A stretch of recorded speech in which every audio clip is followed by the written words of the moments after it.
Well, thank you for joining in again for another session here with Walkthrough Time with Doc. Um, you probably noticed the progression that we're doing.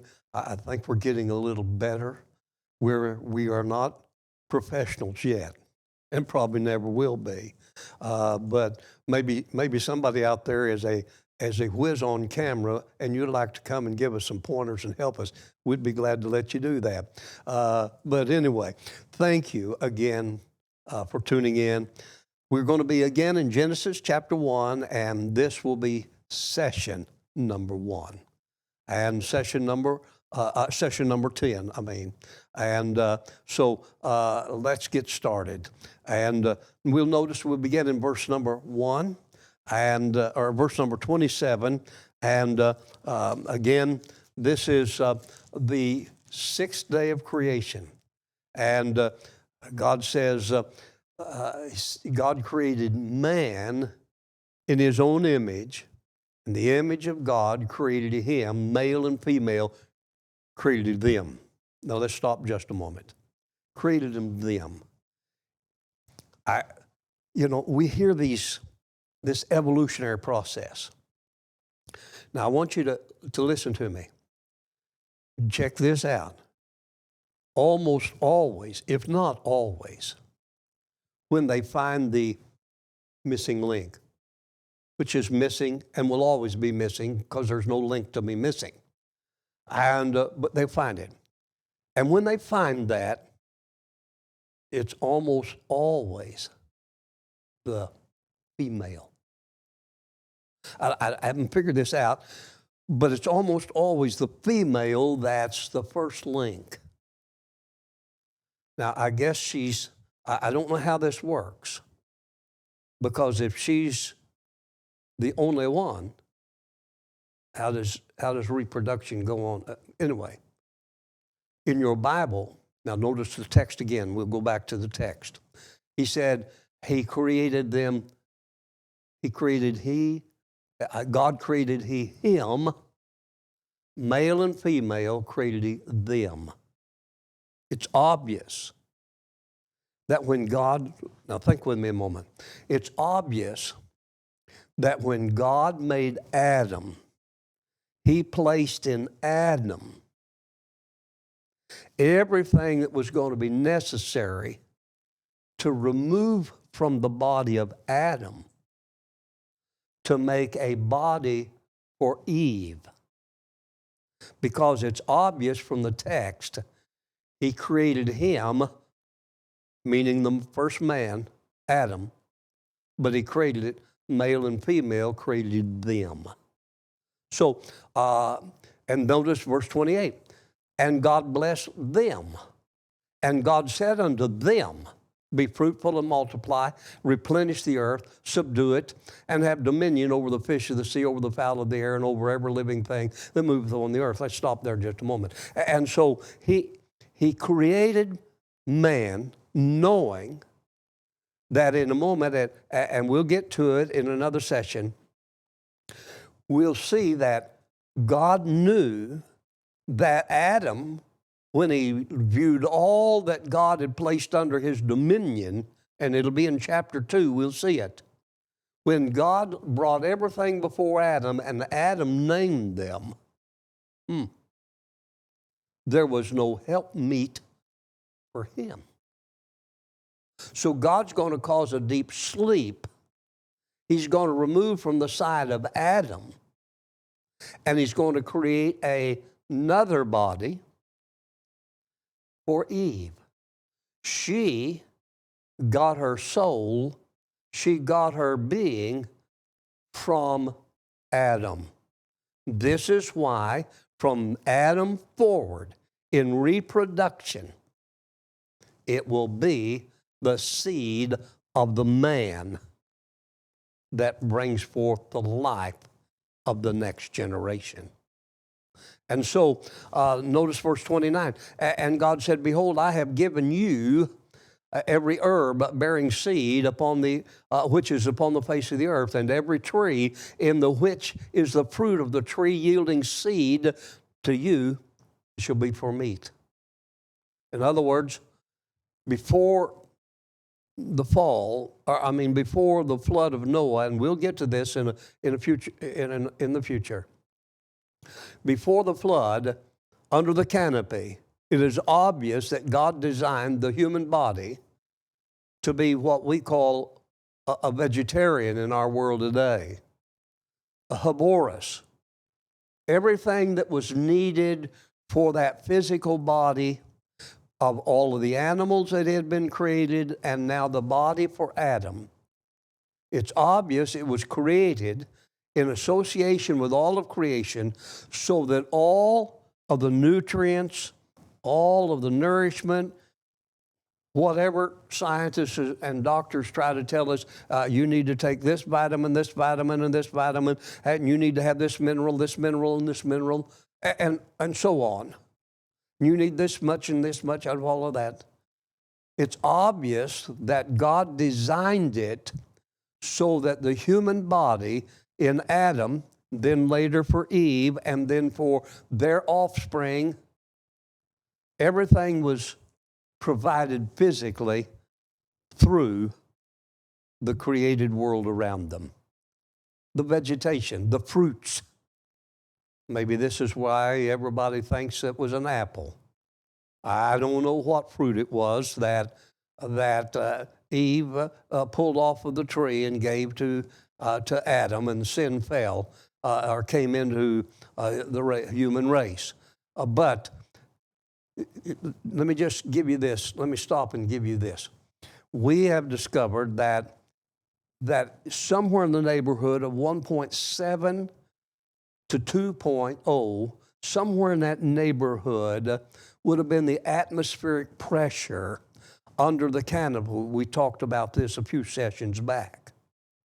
And under that pressure, the human body would have been able to absorb the nutrients, the oxygen, everything that is necessary for the entire physical system to operate on a much more rapid thing. Even today, sometimes you'll take what's called sublingual, a tablet or a drop through a dropper. And let's say you're getting vitamin B. Well, you can get a vitamin B in a shot. And that shot's going to take a few hours, or maybe even a day, for it to make its way throughout the bloodstream and really make its effect. And then it'll last. There are people who get a B12 shot. I did for several years at a period of my life. But there are also B12 tablets that are sublingual. And then there's B12 tablets that you literally swallow. And when you swallow it, it takes time to dissolve and get into the bloodstream and do its thing. But sublingual is something you place just under your tongue. And did you realize that almost immediately, whatever is sublingual is much more rapidly spreading into your system than the shot or the pill? Here's the thing. God made man and gave him, let's go back to our notes again. God made him, and it said that he was, his fruit, his food, everything on the face of the earth was fruit, meat for him.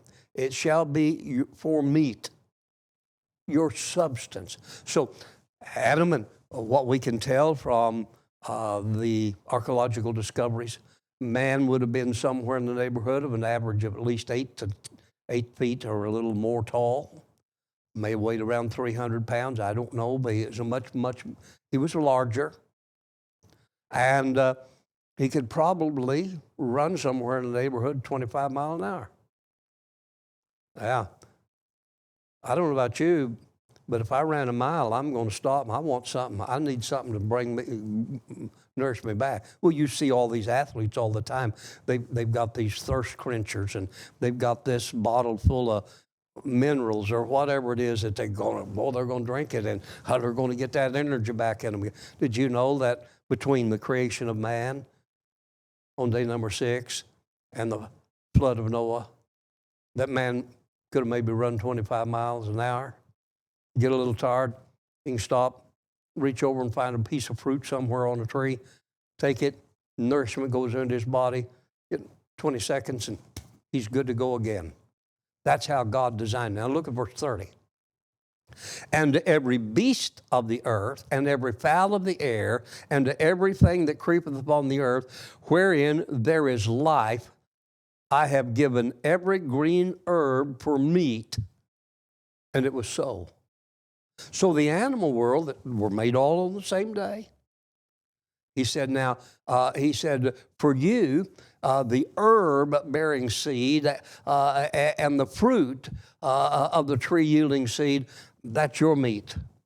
But he said to all the rest, he said, everything's going to eat nothing but vegetation. Now, I know that blows. I know. Let's stop here a minute.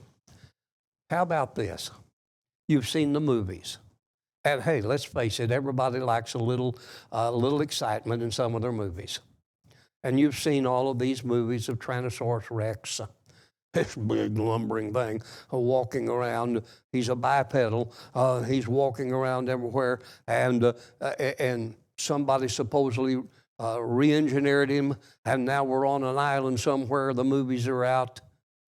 And boy, he reaches over and chomps, and boy, he eats this man happen too. And he's the terrible meat eater. All of not to happen. Never happened. Never happened. Matter of fact,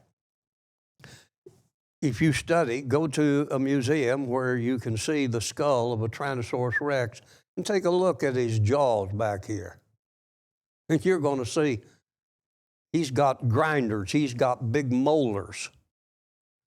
He's got some teeth in the front so he could bite off the limb. He could bite off the branch. But he's got these grinders so he can chew it up. Let's go back. Look at verse number 31 with me. And God saw everything that he had made, and behold, it was very good. And the evening and the morning were the 6th day. Now, let's think for just a moment. God made man on the 6th day of creation.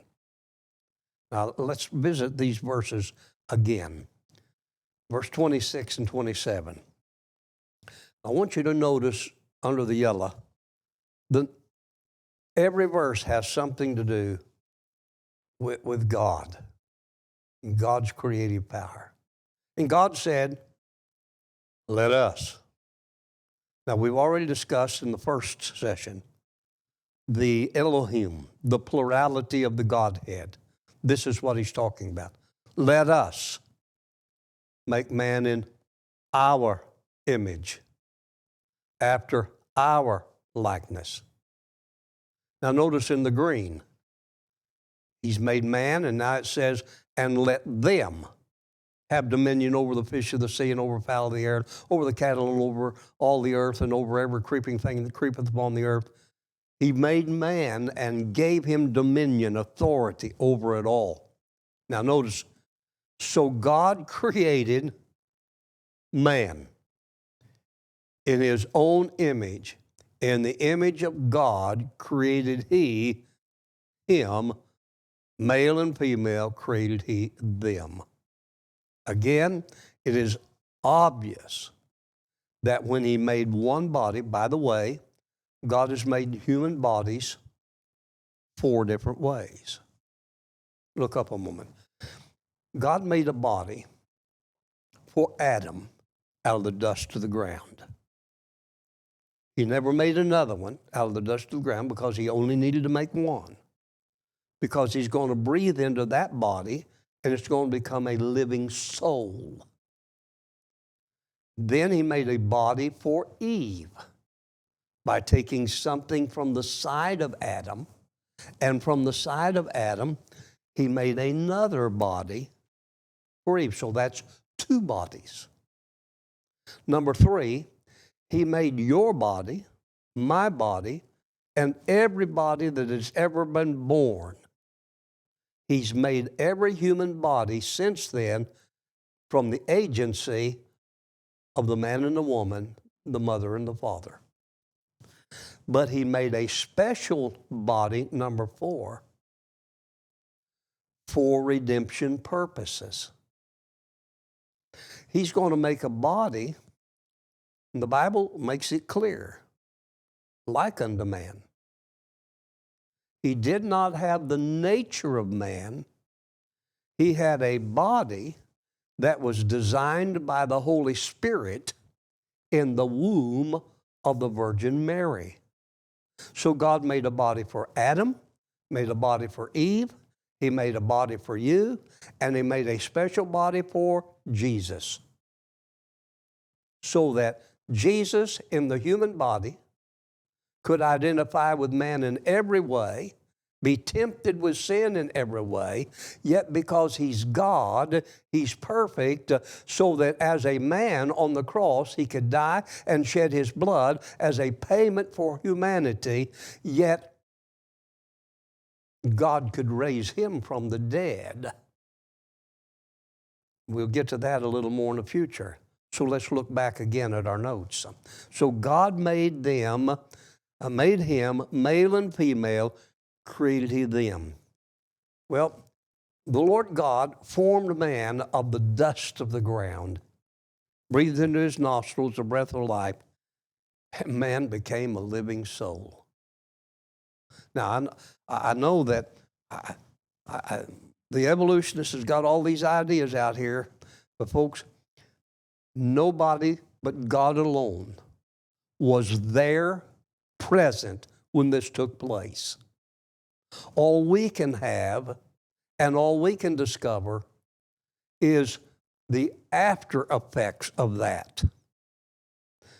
We'll see that in just a second. But notice, God made man, and He breathed into his nostrils the breath of life, and man became a living soul. Out of all of the creation, on day number 5 and day number 6, all of the marine life and all of the fowls, all of the beasts and the creeping things and all that's on the earth, God simply had to speak. His voice and His vibrations, His frequency, however it happened, on the molecules that were originally water, God brought about everything. Didn't have to start their hearts pumping. Didn't have to start their lungs breathing. Why did He, on man, breathe into his nostrils? Not so his heart could start pumping, not so his lungs could start working, but He breathed into man's nostrils. Look again at the picture. He breathed into man's nostrils the breath of life so that He could place in this one and only creative work an eternal, forever soul. You have an eternal, forever soul because of it. Well, here, evolution says we come from monkeys. I haven't figured out how it all works. They haven't figured out. They keep thinking this and they think that. But let me tell you, the Bible teaches us they were all made on the same day. Now, I don't know.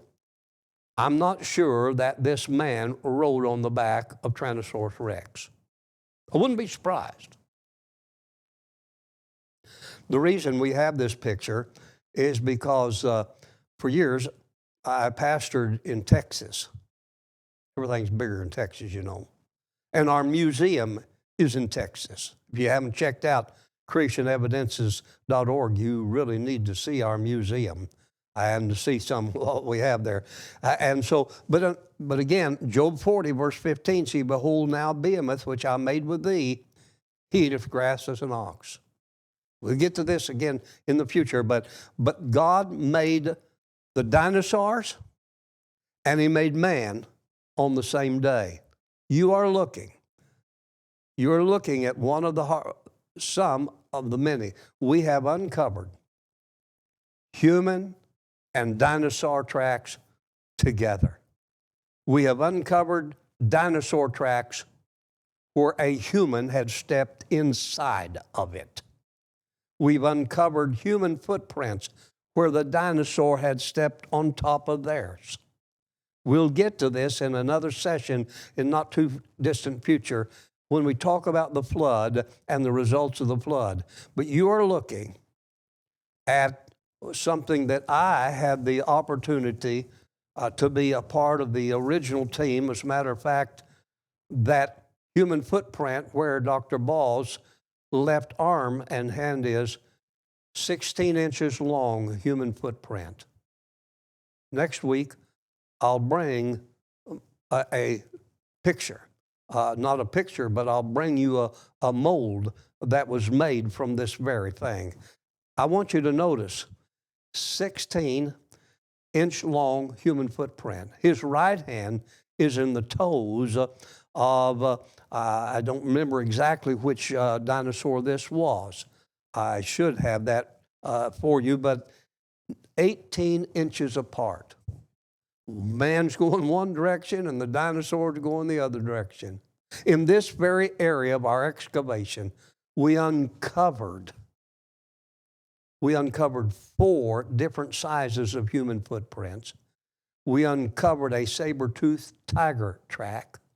We uncovered a man's hand where he had evidently stumbled and fallen.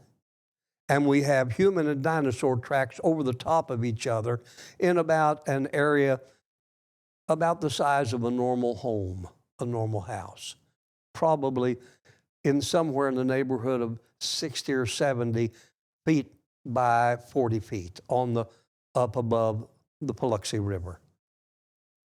On day number 6, God created all of the animal world. Then he created man in his image, made him in charge of it all, and we'll see this in the next session. God made him and gave him the authority of it all. You are looking at, not only here, but many such discoveries where humans and dinosaurs walked the earth together at the same time because they were made on the same day. And there was no fear of the animal world of humanity, and there was no fear of humanity to the animal world. Because under the almost 2 atmospheres of pressure, by the atmospheric pressure of the firmament, the behavior is different. We've already demonstrated this in many of our tests that we have run in our laboratories. We have already witnessed that in a enriched oxygen and nitrogen atmospheric condition, in a fully charged electromagnetic field, and 2 atmospheres of pressure, we have seen literally verifiable evidence of altering the molecular structure of rattlesnake venom. Many other things, and we'll share some more with you in the future. But this pretty well concludes the week of creation, though the next session or 2 will add a little to that. But on this day, God made man in his image, and when he made the body of Adam, he made everything necessary to remove from the side of Adam to make a body for Eve.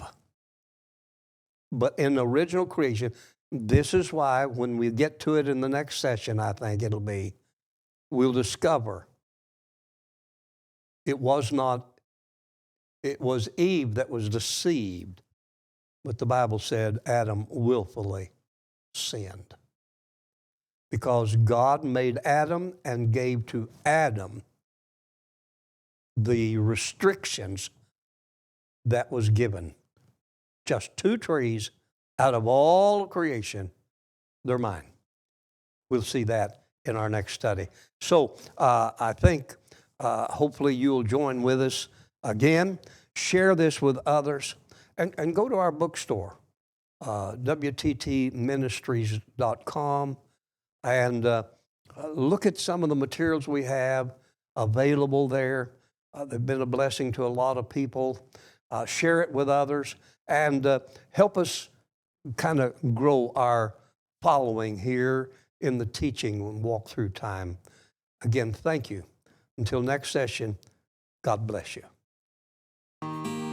Thank you for joining us today for another of our Walk Through Time with Doc podcast. We'd ask that you would please like us and follow us on all of our socials and share with a friend. If you would like to check out our other ministries, we have our television program, Prophecy in the Spotlight, which you can find on YouTube or at prophecyinthespotlight.com, and our monthly email on the Issachar Report, as well as our Creation Evidences Museum in Glen Rose, Texas. Until next time, this is Dr. Hiltevittel. Thank you for listening.